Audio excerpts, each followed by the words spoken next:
Hi, I'm Gordon from Camera Labs, and this is my first looks review of the Canon RF 28-70 2.8 IS STM, a mid-range general-purpose zoom for their full-frame EOS-R mirrorless cameras. Like other RF lenses, it only works on EOS-R bodies plus some cinema models, and it's not compatible with EF DSLRs or EOS-M mirrorless cameras. I spent some time with a shooting sample for this initial review, which means the image quality should be the same as final production models. I tested it using an EOS R8 as this is an ideal combination. Launched in September 2024 at a price of around £1,250, dollar price and description below, the 2870 provides a more affordable option for those who want to walk around zoom with an f2.8 aperture, but who can't stretch to pricier, not to mention heftier models that zoom wider to 24mm. It's a rare mid-range RF option named as an upgrade from the basic kit zooms, and while the price does make it the most expensive non-L lens in the RF series to date, it does remain a lot cheaper than the other bright RF zooms. For example, Canon's RF 24-70 2.8L is comfortably larger, almost double the weight, not to mention roughly twice the price at around $2,400 or pounds. Now obviously the 24-70 2.8 is also an L lens with superior build, but you get the idea. It's also not Canon's first lens to employ the 28-70 range in order to offer something a bit different. Most recently in 2018 with the enormous 28-70 f2 seen here on the right, which helped launch the EOS-R system. This beast of a lens weighs almost 1.5 kilograms and costs around £3,000. Again, there's the L factor to take into consideration, but you're basically looking at the physical impact of wanting the same zoom range but with an aperture just one stop faster, so think about that next time you want a brighter lens. At this point, I'd also be remiss if I didn't mention that Sigma has had a 28-70 2.8 for 3 years now, and Tamron a 28-75 2.8 for 6 years, both at around 2/3 the price of the new Canon. But that's an academic conversation since neither are currently available in the RF mount, so if you own an EOS-R camera, you're still pretty much looking to Canon alone for native full-frame lenses with autofocus. So with the scene set, let's take a look around the new lens. Closest to the mount are a pair of switches, the first setting the lens to autofocus, or configuring the outer ring for custom control or manual focus. Below this you can switch the optical stabilizer on or off. Next comes the ribbed zoom ring, and as a retracting design this must first be twisted to the 28mm position to shoot with the lens. The barrel then gradually extends further as you zoom through the labelled focal lengths of 35, 50 and 70mm. Then to store the lens in its shortest length, just zoom back to 28mm and keep twisting. Finally, at the end of the barrel is a smooth spinning ring, which as mentioned earlier can adjust manual focus or act as a custom control ring.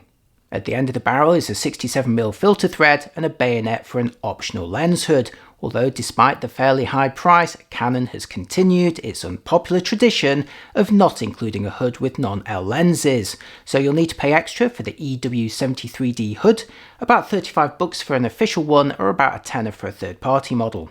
That said, it does at least break with another Canon tradition. Despite not being an L lens, the 28-70 2.8 is dust and moisture resistant, including a rubber grommet at the mount, as well as seals around the rings and switches.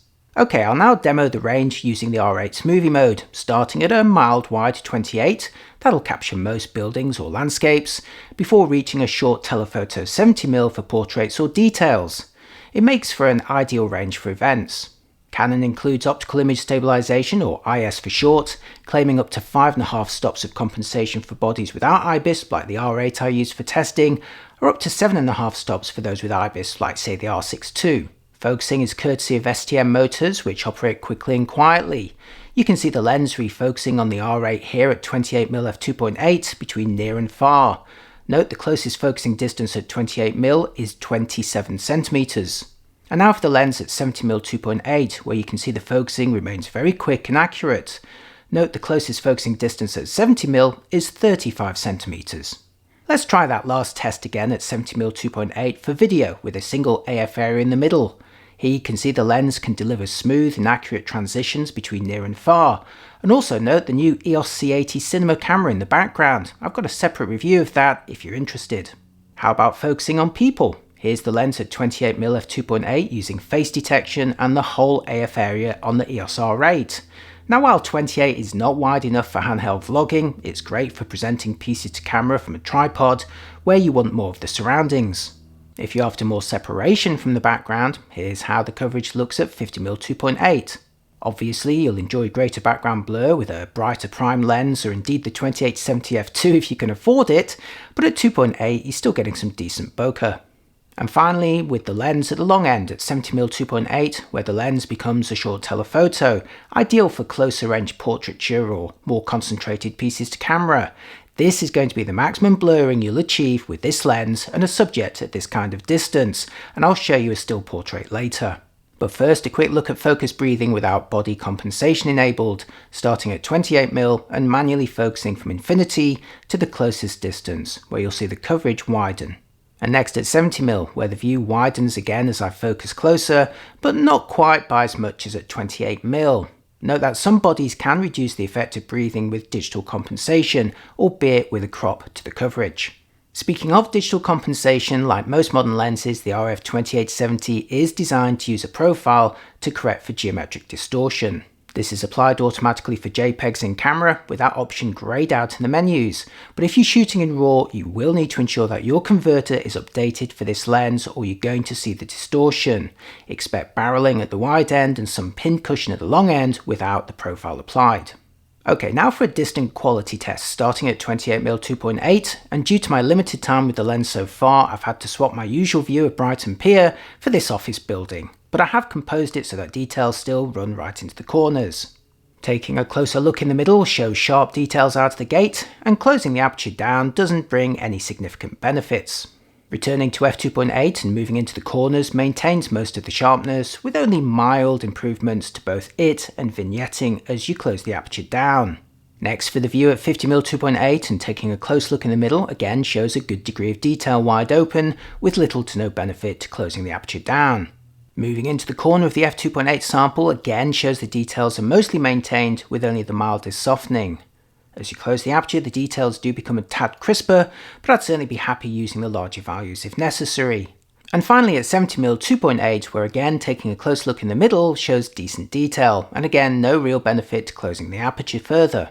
Moving into the corner of the f2.8 sample at 70mm reveals very minor softening of ultimate detail, but this becomes crisper as you close the aperture down a little. So, like most new lenses, the 2870 is respectably sharp across the frame.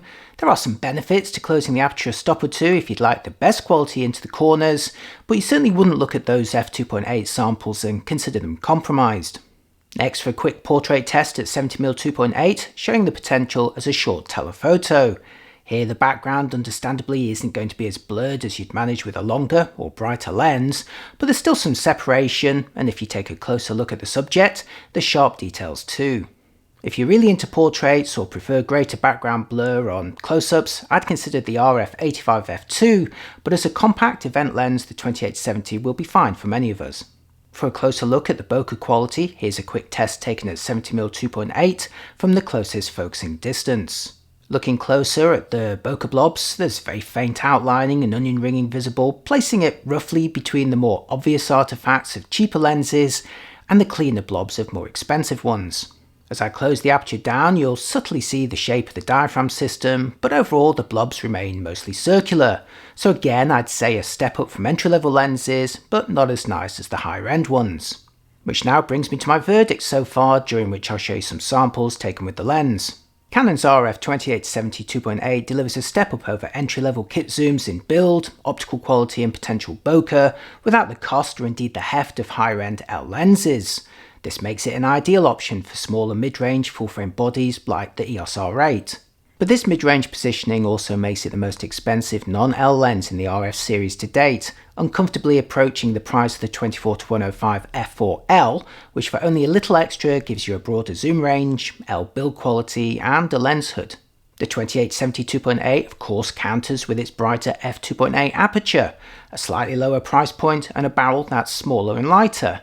Physically, this makes it a better match for the smaller bodies in the range, but I'd still say the pricing is a bit on the high side.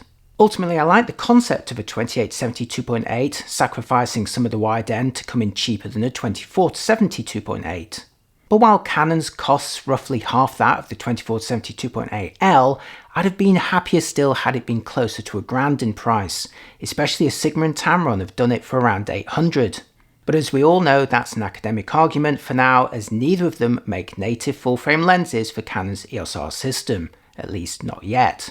If you're after a more affordable 2.8 zoom, consider adapting an older EF model, whether made by Sigma, Tamron or indeed Canon themselves, with some great prices on used models. Check mpb.com using the link in the description for some ideas. But none of these EF lenses will be as small or light as the new RF 28-70 2.8, and most will be slower or noisier when focusing. And to be fair, many of us have been asking for mid-range Canon RF lenses, and with its bright aperture, weather sealing and price point, the 28-70 2.8 is exactly that, slotting between entry-level and high-end options, so the choice is yours. I'd love to hear what you think in the comments, and as always, if you find what I do useful, please do consider giving this video a like, and my channel a follow is always very much appreciated, which only leaves me to thank you for watching and bid you a fond farewell. I'll see you next time. Bye bye.